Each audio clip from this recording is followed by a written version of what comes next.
Hello mga kaibigan, good morning! Welcome dito sa bahay mga kaibigan na yan. Maaga tayo naligo kasama si King mga kaibigan.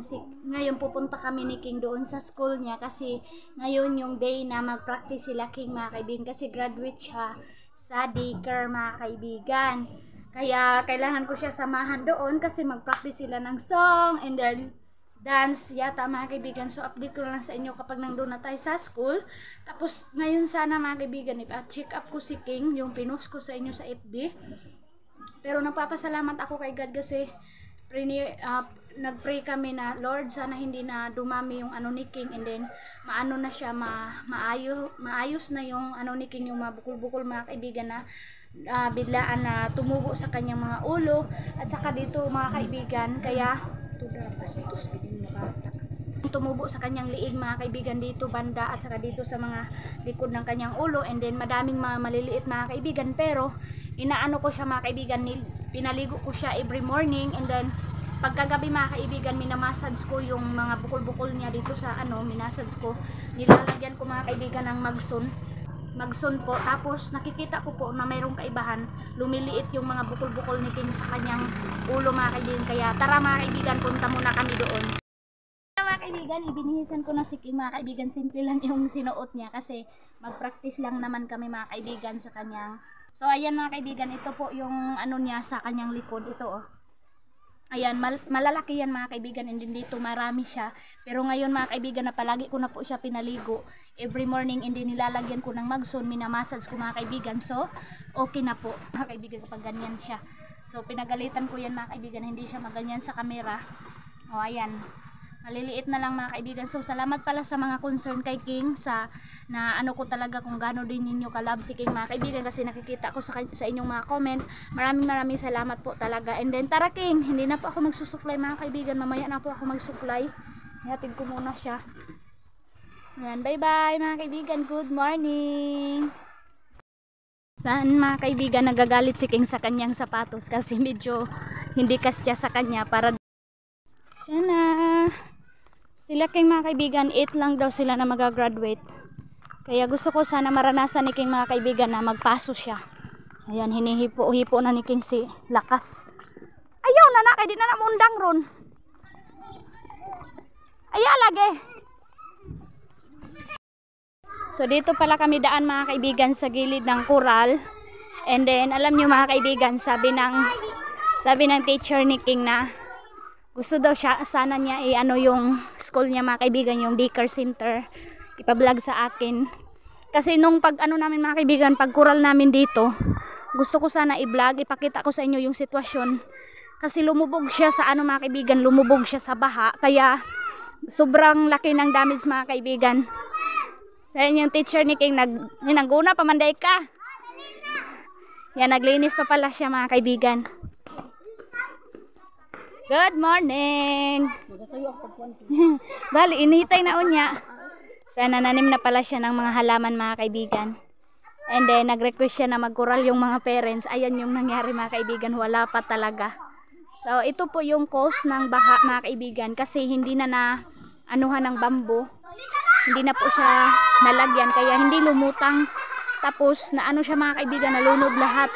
Kaya lahat ng mga plywood, kisame mga kaibigan sa kanyang pinto at saka sa window mga kaibigan, lata talaga lahat. Kaya hindi ko pinasok mga kaibigan, baka mayroong yung ibang mga tao sabihin na ay ayan, inaano naman, pinipera naman yung ganyan mga kaibigan. So alam nyo naman, so sabi ng teacher ni King okay lang daw. So ngayon papakita ko sa inyo sa loob.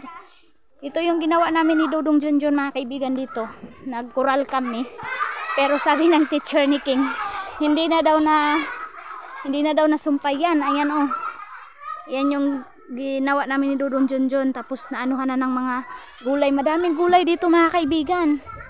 Ayan mayroon na nga binibinta na gulay. Ayan, wow, ano yata ito mga kaibigan, antimon at saka mga atsal, mga kangkong mga kaibigan, batong, tubo, alugbati. Ayan ang tataba ng alugbati, nako, at saka yung mga mais. Mang dami na mga kaibigan. So hindi pa pumasok yung mga bata. Ayan pa kasi alas 7 pa naman mga kaibigan dito. So sabi ng teacher ni King, ayan naguna. So hindi na daw siya nag-request mga kaibigan na magpaguna pa. siya na lang daw mga kaibigan para exercise na daw din. So ito yung sitwasyon ng kanilang mga kaibigan sa school nila King.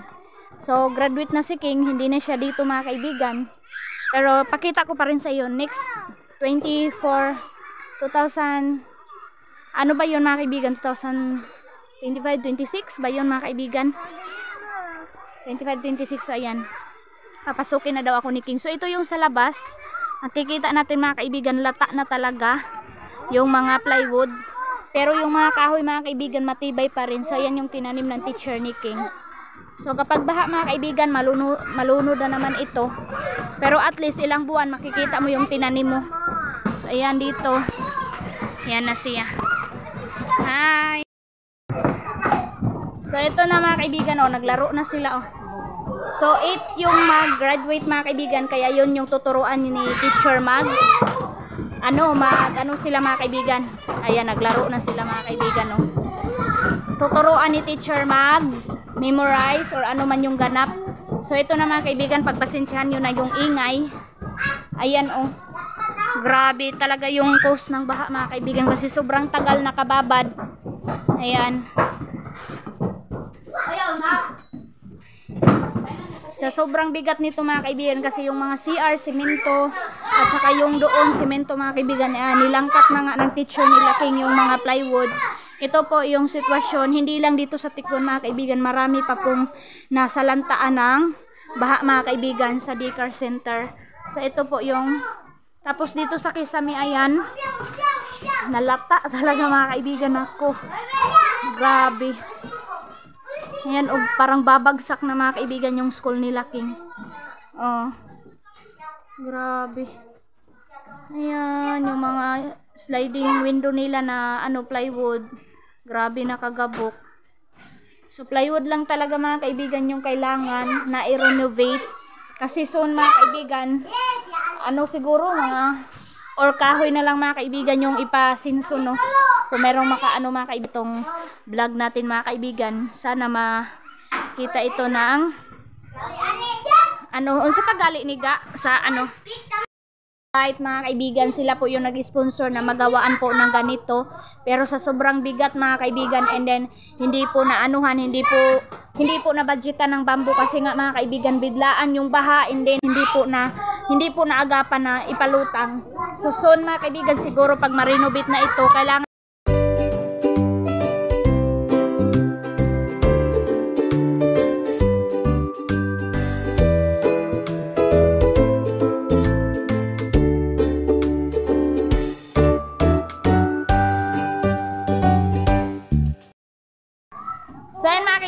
kasi si King 5 na, so next year doon na po siya sa itaas, and then wala kayong masyado makikita mga kaibigan na mga gamit dito, kasi bago lang po talaga ito na 2 years.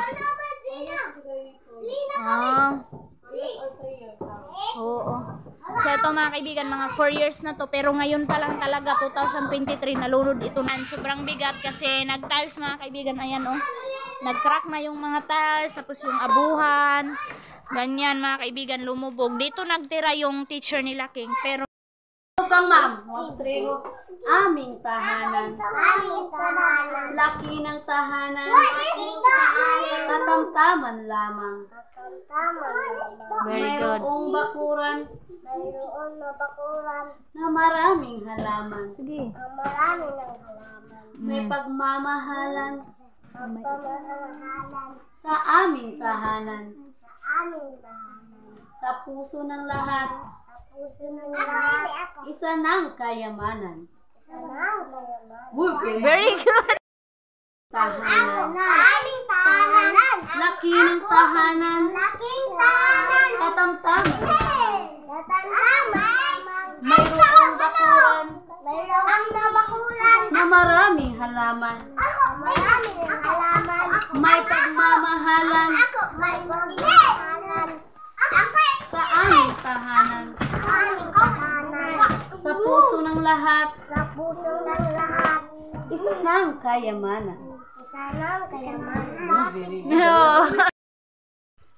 So ayan mga kaibigan, Kasi wala pang work sila, wala pang work sila Kuya Alim. Sila daw muna yung mag-aabono mga kaibigan para daw hindi na po daw maiba yung sahod namin. Sila na lang daw mga kaibigan habang wala pa yung wala pa yung yun mga kaibigan, yung mga bisagra para sa kabinet nila mga kaibigan. Kaya ayun, sila muna mga kaibigan para naman din mga kaibigan meron silang pangbili-bili mga kaibigan habang wala pa silang sahod mga kaibigan. Kaya tara, punta tayo sa farm.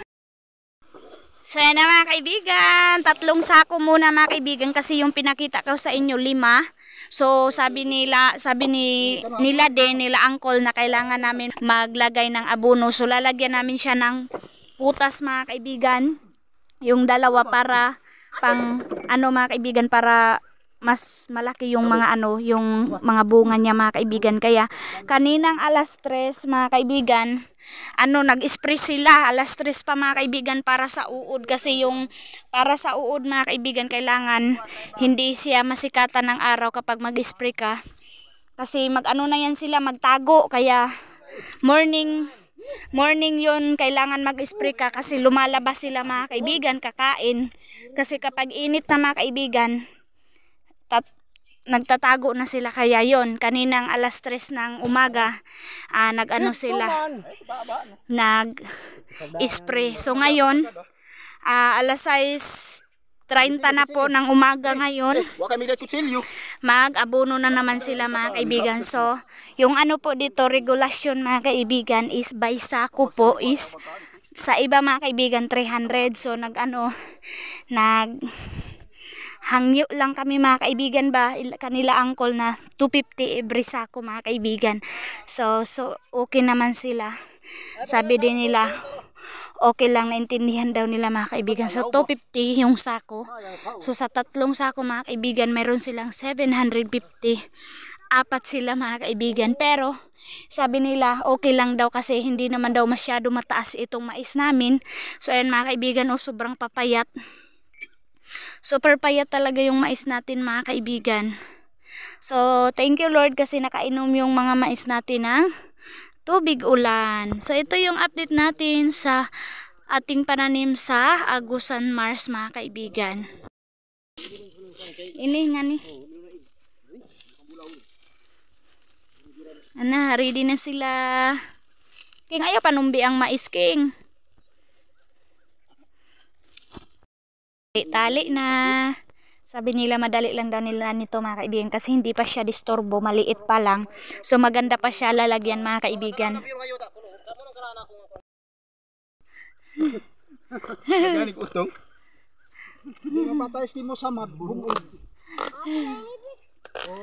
Ayan na.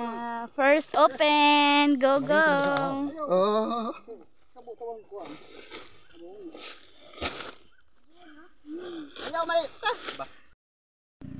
Kahapon sila dumating mga kaibigan, sila uncle, yung panday nila biyanan mga kaibigan, pero wala silang work muna ngayon kasi yung gamit na para sa bahay ngayon pa makuha nila mama. So nag-advance sila mga kaibigan, kaya buti mga kaibigan mayroong racket nila pang pang cigarettes. Ang cigarette smoking mga kaibigan ba? Gede, kung madugsuan ka nung pagkatuyo nung. Magsimula na si uncle mga kaibigan. Punta tayo dito kay uncle.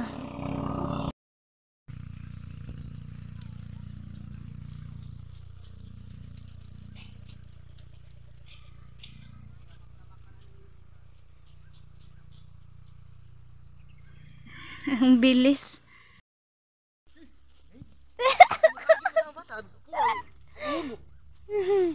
Okay, very good.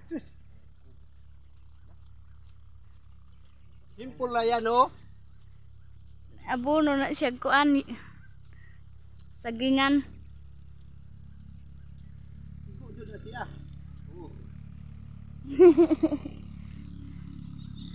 So, yeah, nakakain na ang mga mais natin ng abono.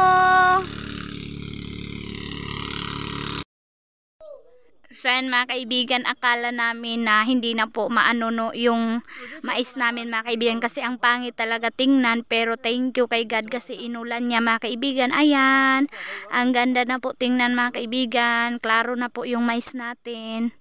Ayan po. Oh, marami pa. Mayroon pa pala mga kaibigan tumubo.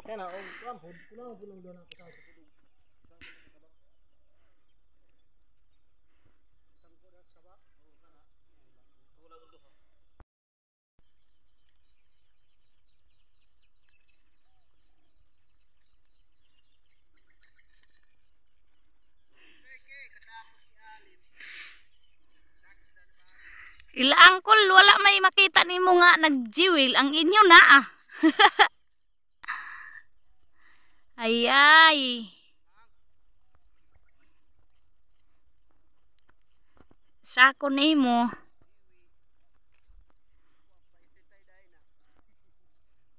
Di. So ayan na, malayo na sila mga kaibigan. Nandito na sila banda.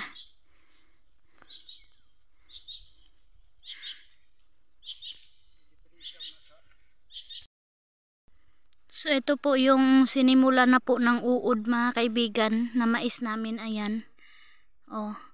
So hindi na maganda tingnan mga kaibigan. Dito na linya. Tapos mayroon po dito na inuubod na mga kaibigan, ayan oh. Ito.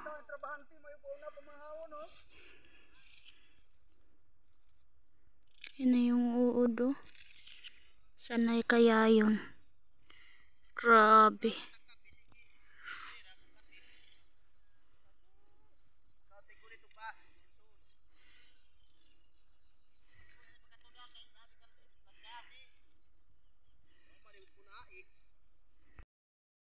Ayan na mga kaibigan, thank you for watching po sa update natin sa ating umahan mga kaibigan, and super thankful kasi maganda po yung tubo ng mais natin mga kaibigan. Kahit papano malapit na kami mawalan ng pag-asa mga kaibigan, pero nandyan po si God na inulan niya, binigyan kami ng ulan dito sa Agusan, Mars, kaya tumubo yung mais natin mga kaibigan. Kaya ayan, ang ganda po tingnan mga kaibigan, excited na kami. So update sa harvest natin ito mga kaibigan, August 23 mga kaibigan, mag 4 months po siya. Kailangan 4 months po yung pioneer mga kaibigan before i-harvest. Kaya ito na po sila, malapit na po matapos. So ang oras is alas 8:25 na po ng umaga mga kaibigan. Kaya thank you, kasi hindi din masyado masakit yung sikat ng araw. Minsan mga kaibigan nawawala and then bumabalik si araw, kaya hindi sila na mga kaibigan, hindi sila nahirapan. Kaya ayan, thank you, bye bye mga kaibigan. Say next update na naman tayo sa ating farm. So 4 na sako po yung nagamit namin dito mga kaibigan. Siguro yung isa merong matira kunti. Bye bye na.